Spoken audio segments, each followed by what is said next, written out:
Dia 23, também conhecido como a semana passada, foi Dia Internacional do Livro. E o Dia Internacional do Livro só é nesse dia porque é o aniversário de morte de Cervantes e de Shakespeare. Porque antes era outro dia, mas eles acharam um dia que coincidia com 2 caras legais que morreram. E aí eles colocaram lá. Esse ano fez 400 anos que eles morreram. Isso é ano pra caramba pra estar morto e as pessoas ainda lembrarem que você existe. Então, eis aqui esse vídeo. E eu estou perguntando por que não foi na semana passada, dia 23, e foi sim nessa semana. Bom, não foi nem num dia nem no outro, porque quando Cervantes morreu, na Espanha, usava-se o calendário gregoriano. Quando Shakespeare morreu, na Inglaterra, usava-se o calendário juliano, que tem diferença de 10 dias entre eles. Então a gente ainda tá dentro dessa linha temporal, entre a morte do Cervantes e a morte do Shakespeare. Então, estamos aí. Achei curioso que são 2 caras muito importantes, mas também são, né, pessoas que representam praticamente a dimensão cultural do globo. E, né, línguas baseadas de vertentes diferentes, porém, juntos, algo assim. Então, pra começar, essa data me parece bastante inclusiva, o que fez pensar em outra coisa. O quão relevantes são as coisas irrelevantes. Você vai entender até o final do vídeo.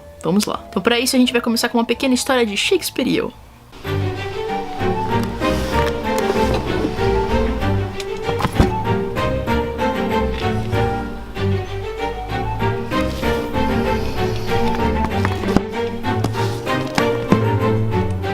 O primeiro contato consciente com Shakespeare que eu me lembro, que eu fiquei aqui caçando e consegui localizar, foi com um filme que você provavelmente já assistiu, chamado 10 Coisas que Eu Odeio em Você. Eu era uma pequena criança jovem quando esse filme foi lançado. E aí nesse filme tem a Cat, que é a protagonista. E a Cat tem uma melhor amiga. Não me pergunte o nome da melhor amiga dela. Mas a melhor amiga dela era muito fã de Shakespeare. Inclusive isso tem um nome, se chama Bardolatria. E aí chega uma certa cena lá que todo mundo começa a falar meio rimando, assim, sabe? Citando Shakespeare. E aquilo me deixou com uma pulga atrás da orelha. Quem é esse cara aí que todo mundo tá falando desse filme? Me parece legal para as pessoas gostarem dele. Foi assim que eu comecei a ler Shakespeare no final das contas, porque eu fui procurar quem ele era e descobri quem ele era. E aí eu fui até as bibliotecas aqui da cidade e comecei a ler livros dele. E gostei. E se você for pensar bem, você também deve conhecer ou ter conhecido, quem sabe, a obra de Shakespeare através de alguma influência cultural aleatória, que as opções são infinitas. A gente já teve até série da Globo, chamava Som e a Fúria, não sei se vocês lembram disso. Era uma companhia de teatro que ficava aqui no Municipal de São Paulo, e eles estavam fazendo uma peça de Shakespeare. Então você acompanhava por um tempo essa pequena trupe. Claro, também não era qualquer peça, é a peça azarada, né? Ela tem alguns nomes, porque o nome dela nunca é citado no teatro, porque dá azar. Então ela é aquela, a dita cuja,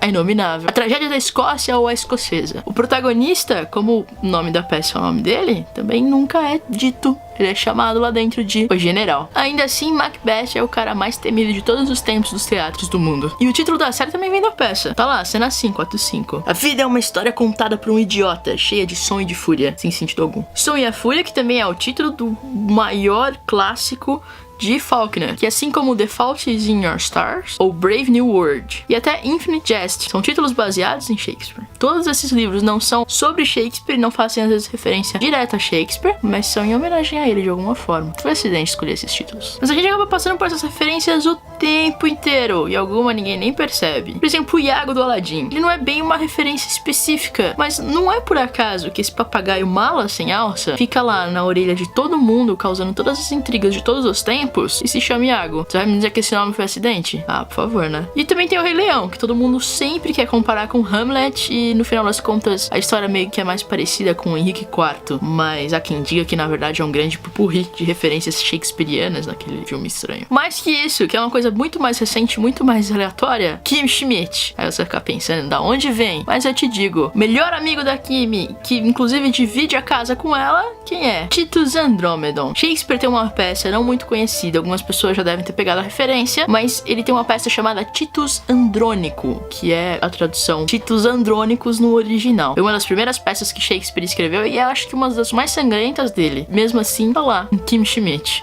Vai entender. Mas a minha referência favorita de todos os tempos de Shakespeare está em Sandman.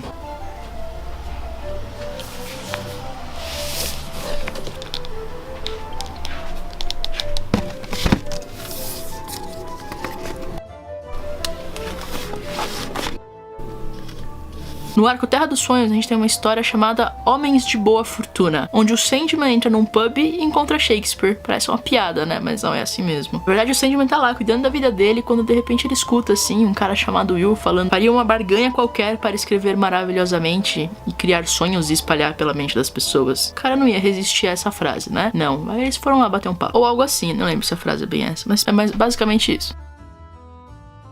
Enfim, Sandman acaba fazendo uma barganha, um trato ali com Shakespeare, e a parte do Shakespeare é escrever para Sandman 2 peças. A primeira peça é apresentada por Shakespeare 4 anos depois dessa conversa, e a peça é nada mais nada menos que Sonho de uma Noite de Verão. Mas a cereja de todo o bolo tá na última peça, que ela é entregue quase no final do quadrinho, lá no número 75 de Sandman, onde está quase tudo acabando, e aí Shakespeare aparece para entregar sua última peça, que é A Tempestade. Dizem que essa também foi a última peça de Shakespeare, então tem lá seu ritual todo de encerramento aí. A peça acabou virando uma parte crucial da finalização de Sandman, e as duas coisas não existiriam uma sem a outra. Foi uma perspectiva completamente diferente de referências pra mim, e A Tempestade acabou se tornando a minha peça favorita. E A Tempestade a gente tem Próspero, que era Duque de Milão, e sua filha Miranda, que moram em uma ilha. Eles foram exilados lá após a traição do irmão do Próspero, que queria seu título e riquezas. Chegando nessa ilha, ele descobre que lá vivem alguns espíritos, e ele, como homem sábio, possuidor de muitos livros, aprende a manipular magia pra controlar esses espíritos. Um belo dia, ele consegue fazer com que os espíritos criem uma tempestade pra naufragar o barco do rei, onde, claro, o irmão dele também tá lá. E assim ele consegue com que todo mundo vá parar lá na ilha. Mas é genial. Vingança, é claro. É sempre muito astuta. Próspero, que também foi o vilão da segunda temporada de The Librarians, que pra quem acompanha o canal sabe que é uma das séries favoritas de todos os tempos. Em The Librarians, na segunda temporada, a gente descobre que alguns personagens ganham vida. A série tá longe de ser a maior obra-prima da ficção de todos os tempos, mas pra quem gosta de muita referência a ficções e coisas malucas, e relíquias antigas e mitológicas, é um prato cheio. Enfim, Shakespeare é universal, porque ele fala de humanos e de sentimentos, e nós somos humanos com sentimentos, logo ele fala de nós. E além de tudo, ele não tenta trabalhar com temas moralizantes. Os personagens são sempre ambíguos, como todos os humanos no mundo, são bons e maus, e fazem coisas certas e erradas, eventualmente se redimem, e às vezes não. Segundo o Pondé, um clássico não é um livro que você lê pra saber o que vai acontecer, é um livro que você lê pra saber quem é você. E acho que eventualmente, lendo Shakespeare o suficiente, você acaba descobrindo um pouco sobre isso. Comecei a ler Shakespeare lá com meus 12, 13 anos, e o bom da juventude é que somos destemidos, não é mesmo? Nessa época a gente não atribui a peso da obra, o peso do autor, não existe dificuldades, porque a gente simplesmente não sabe a significância do tamanho daquilo, o que facilita muito. A dificuldade em ler Shakespeare vem da gramática, que com o tempo foi mudando, e claro, hoje já não tem muita coisa a ver. Mas não é impossível, é só se esforçar um pouquinho mais. Além disso, ele é um dos melhores contadores de histórias de todos os tempos. Ele consegue ser incrivelmente sucinto e não deixa a peteca cair nunca. Você nunca fica entediado lendo Shakespeare. Se ele fosse publicar qualquer coisa hoje, com certeza iam transformar numa trilogia de 1500 páginas. Então aqui a gente faz uma pausa de 1 minuto pra pensar sobre a importância das obras menores na divulgação das obras maiores. Gosto dessa diferenciação de tamanho das coisas, mas vamos usar por enquanto esse termo mesmo. É claro que o ideal é que a gente leia as grandes obras clássicas que sobreviveram ao tempo e têm sabedorias universais pra aprender alguma coisa na vida. Só que, se a gente não tem alguém que nos ensine a ler isso, nos introduza esses autores e essa literatura, esse papel acaba caindo hoje, como esses exemplos anteriores, em obras teoricamente menores e desprezadas por muitas pessoas. A constante referência à obra clássica em que elas se baseiam, em onde a pessoa, o autor, o roteirista se baseou, é o que acaba levando a gente